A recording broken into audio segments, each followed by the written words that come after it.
بسم اللہ الرحمن الرحیم۔ السلام علیکم، میں ڈاکٹر وقاص احمد ستی ہوں۔ میں آج ڈپریشن پر بات کروں گا۔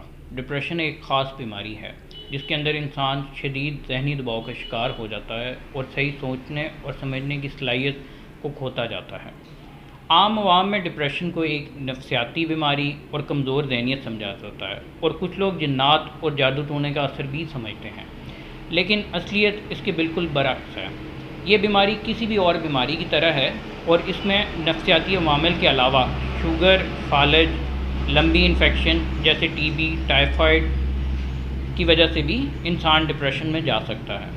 اس بیماری کے اندر انسان نفسیاتی اور اعصابی مسائل کا شکار ہوتا جاتا ہے، جیسے تھکاوٹ، کمزوری، دل کا اچاٹ ہو جانا، کسی چیز میں دل نہ لگنا، چیزوں میں لطف اور کشش ختم ہو جانا، یادداشت کی کمی، غصہ اور نیند کا نہ آنا شامل ہے۔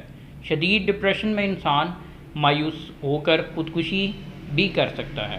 نفسیاتی مسائل کے علاوہ انسان جسمانی عوارض کا بھی شکار ہوتا جاتا ہے، جیسے ہلکا دائمی بخار، جسم درد، سر درد، جوڑوں کا درد، دائمی قبض اور جلاب، جلدی چھوٹی چھوٹی بیماریوں کا شکار ہو جانا اور پھر ٹھیک نہ ہونا شامل ہے۔ ڈپریشن ایک انتہائی قابل علاج بیماری ہے جس میں بروقت تشخیص اور علاج انسان کو لاتعداد مسائل اور پیچیدگیوں سے بچا سکتا ہے اور زندگی کی نئی امنگ پیدا کر سکتا ہے۔